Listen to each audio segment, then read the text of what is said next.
All right, it's 23 minutes after the hour of 6 o'clock. Welcome back to the No Morning Show. In our spotlight this morning, the Deputy Commissioner of Police, MacDonald Jacob, and he's also the accounting officer of the TTPS.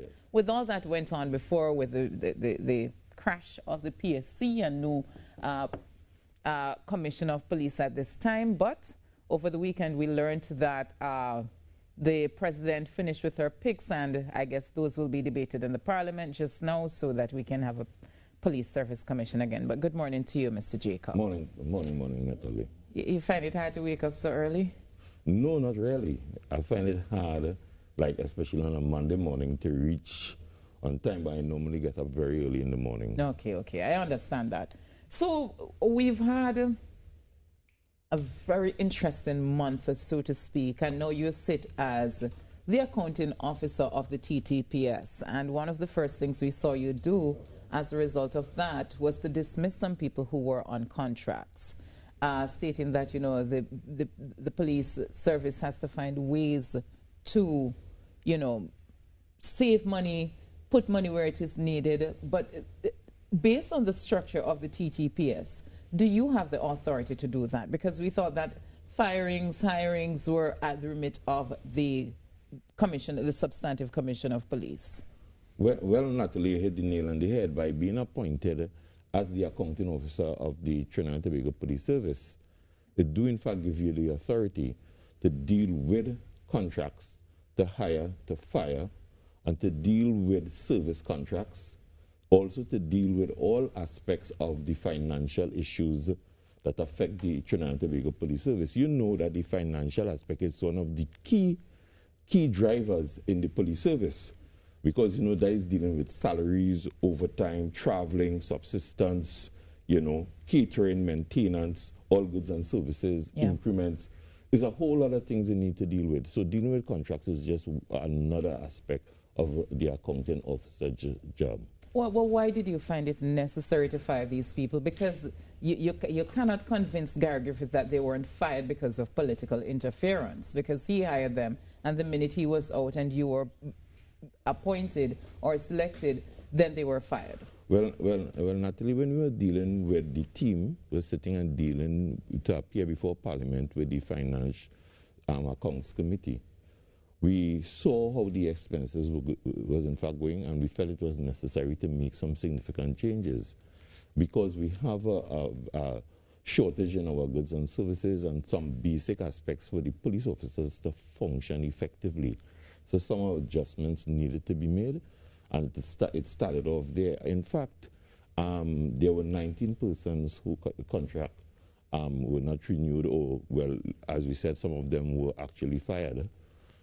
But during the period, there were 77 new positions that was actually done by Mr. Griffith.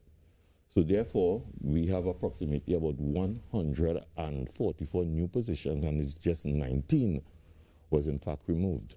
How much money was saved as a result of the firing or dismissal of these 19 people? Well, if we just look at it on the surface, we will say that we will save approximately 7.2 million over a year period.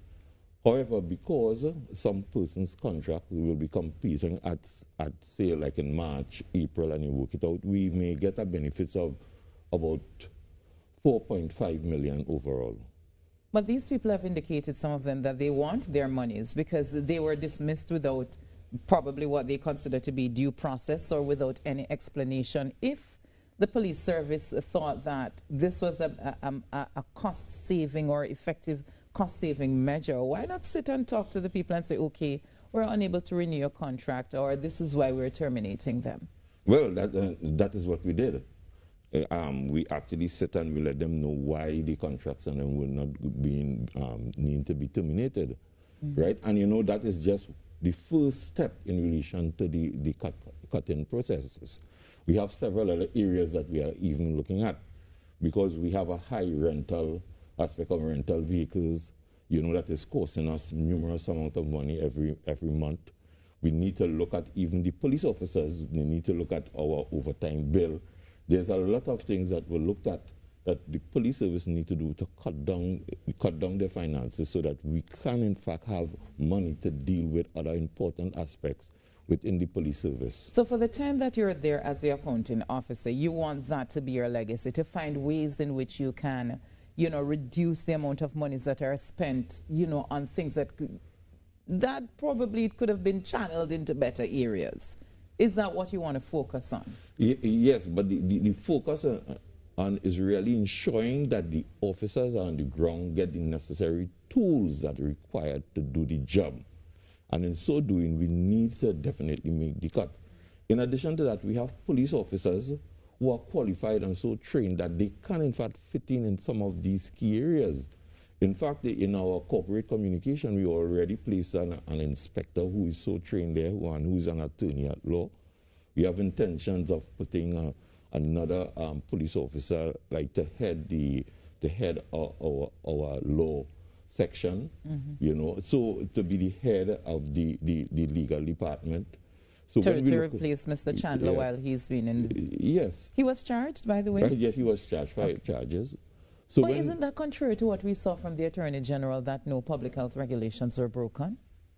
Well, I don't know whether or not it came from the Attorney General. It came from the Attorney General office, and they basically responded in what information that was given to them at that point in time. But as the investigation go along, you know, you saw that there would need to look at things in a particular way, and when the DPP analyzed it, it came to that conclusion that the charges could be laid. Yeah. Well, it is unfortunate because, you know, he's one of the senior members of the police service, and when we have these things, I think, you don't think it affects, like, how people perceive the police service and how we interact? Well, definitely, but, you know, you can look at it on the other side, you know, that the police service in itself is bent on dealing with even persons who are within who actually violates the law. Yeah. You know, Commissioner, we are here now, and we're seeing now there is this talk about whether or not we had a spike in crimes and murders over in the month of October. Where do you stand on the issue? Because the former commissioner is defending it staunchly that yes, there was a 55 murders over the month of October, which is more than what they had for the previous period last year.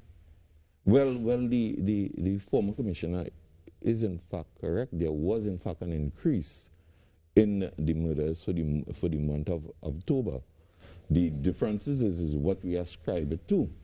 Now, within the last 36 months, there were approximately on 14 occasions we had over 48 and over 50 murders. You know, if you are fighting crime out there, you will understand that, especially in incidents where you'll find a major gang leader got killed and certain things happen and there's a breakup with the gangs, you have an escalation. And we were expecting an escalation in the shootings, I think, in about 4 or 5 divisions. We held it down, but it so happened that in the Port of Spain and in another division, right, things went awry in relation to the gangs and what was happening. Now, that do happen at times. As I said, in the last 36 months, we had about 14 occasions that we had murders over 50 within the last 3 years, you know. So once you are in that crime fighting drive, those things do happen. The whole thing is that the police officers and them are committed. And when we sort of started to get the rise, police officers actually volunteered, because I remember in the Northern Division, all the office staffs volunteered to come and do extra 8 hours patrol over their hours. The guard and emergency branch, they volunteered to do an extra 5 hours even when they finish in the morning. So the police officers, they are committed, and they know when we have these sort of incidents, it is necessary that they bind together and and try their best to hold on things to get the job done. We started off in the month of October with some killings which were not gang related, were property and land disputes, where persons choose to hire persons to get rid of family members because of these disputes. So we had a few double and triple murders in the early part of October, and then it ran into the aspect of the gang violence with the death of a particular gang leader. I think we are trying our best to hold it, and we will be holding it. I want to give thanks to the officers of the Trinidad and Tobago Police Service, the intelligence officers, the officers on the ground, the officers and them who choose to volunteer to put in the extra hours to try to hold on things. You know, and when you compare, you know, you see the same sort of situation is happening in Jamaica. You know, they already have about 1,200 murders already for the year. And they even design particular zones, also SOE zones, and they're trying to hold things down. So when you're dealing with safety and security of the country, it is not a game. It's not a parlor. It is serious business because you're dealing with the lives of persons. So the idea of just looking at numbers without the qualitative information of what is happening, you know, will affect the service tremendously and give the wrong impression. We must look at the core causes of the crimes and criminality that is happening. What are the core causes of crime and criminality? No, I will deal with the secondary, because the whole thing we are aware that within our society we have a breakdown when it comes to the homes, right, the schools, the churches, some of the core institutions that can help with social control, right? So we deal with poverty, we deal with those, but I want to deal with the secondary causes, you know, like recently you'll see last week I was dealing with the whole aspect of illegal quarrying. Illegal quarrying is a new phenomenon in Trinidad and Tobago that is causing a lot of deaths, a lot of shootings and woundings, because it's illegal and there's a lot of disputes coming out of that. So that is creating that problem. Then we have the problems with drugs. We have the problem with drugs where persons want to set up drug blocks at different locations and then fight for actual territory. The firearm issue in Trinidad and Tobago now is a firearm trade where certain gangs are getting into the trade in relation to firearms. So the transnational crime issue is affecting us tremendously. So when you look at all these various variables, it is necessary that we look at it carefully and we deal with it. When we deal with the primary aspect, this is where the police service now, you know, we have 131 youth clubs functioning. We try to link with other organizations to do work within the society, right? Today, in fact, we will be launching a program, an initiative with some attorneys where they are going in various communities to alert people in how to deal with particular basic problems that they are having in the society, little disputes, how to deal with land disputes, how to deal with issues of borders in relation to the land, right? These things are creating a lot of problems within the society, and persons are responding, right, by using violence. And what is the tool that they are using? They're using firearm as the tool.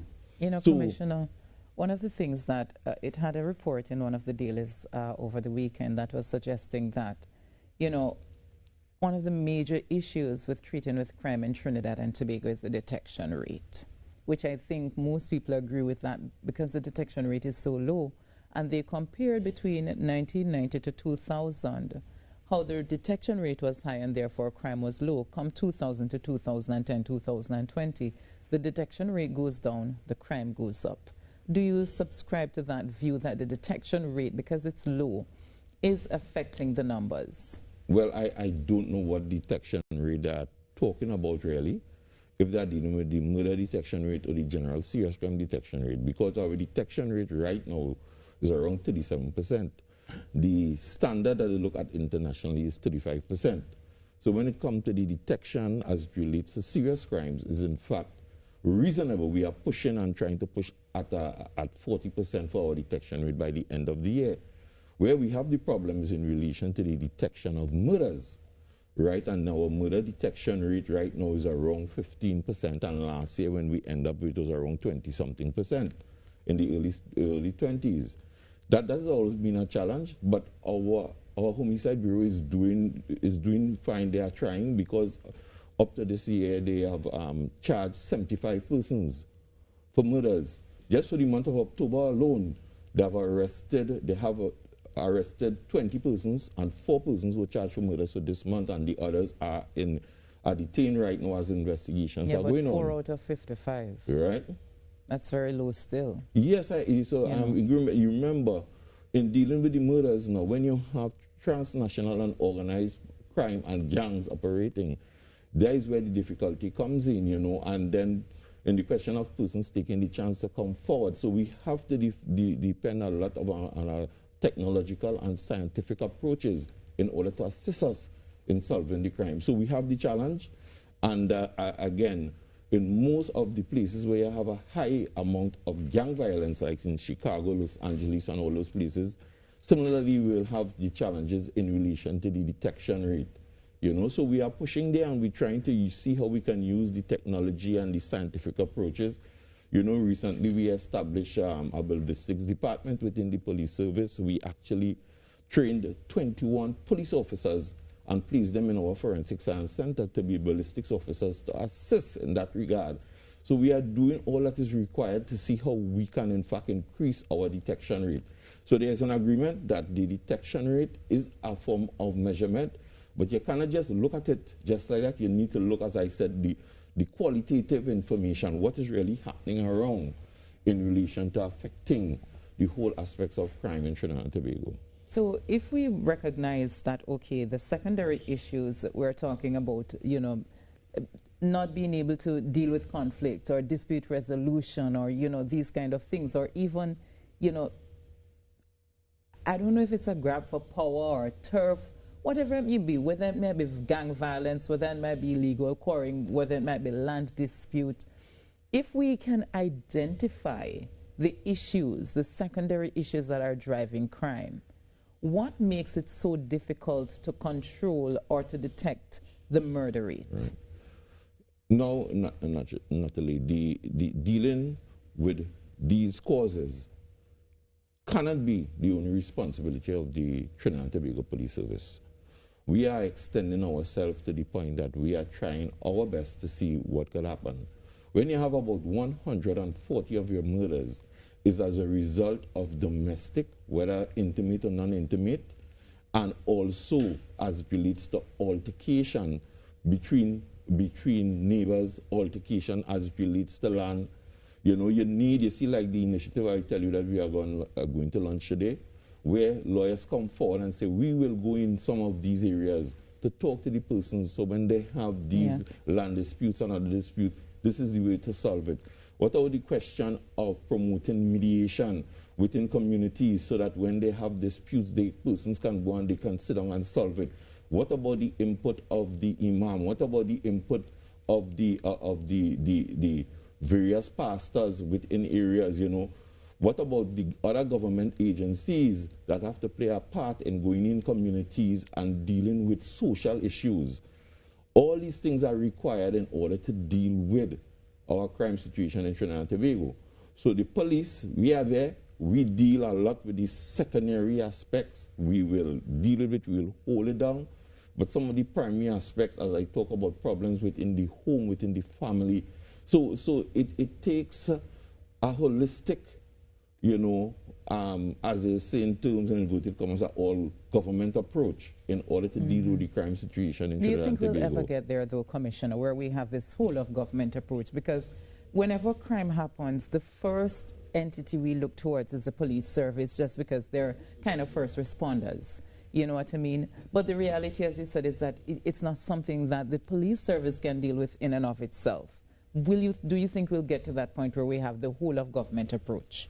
We will get to that point, but if the rhetoric continues the way it is going now, we will lose focus. And what's that rhetoric? Right, we will lose focus in the context that it is purely the police service, one individual who is responsible for reducing crime in Trinidad and Tobago. So you're talking about Gary Griffith believing that because...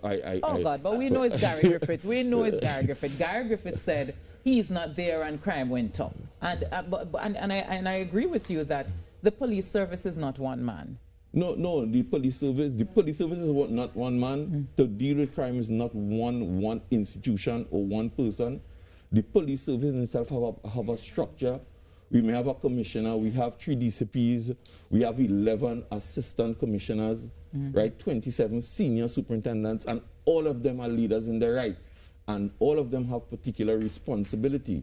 To me, the best responsibility is being the divisional commander in charge of a division. You are a leader, you are a manager, and it goes up the ladder where the ACPs. So within the police service, it is a whole group of leaders that come together in order to get things going. And the same way how the police service is structured, the same manner that approach that we need to take in crime fighting in relation to our links with our other stakeholders on the outside, getting that all government approach to deal with the crime situation. But anytime we go in the other direction, we will lose focus, we will lose it, you know, and we will behave like if it is one institution, one individual to deal with the crime situation, and we will end up in the problems that we are in today. We need to look at the causes and to deal with it, right, in a real organized manner. Commissioner, I want to wish you all the best. You know, I don't know how long your stint will be. Are you a part of that merit list before we go? No, I did not participate. Yeah. I did not participate in that. Yeah. You know, I am not part of that merit list. All right, Commissioner, all the best to you. Really looking forward to your leadership, and hopefully we can get the kind of results that we definitely need.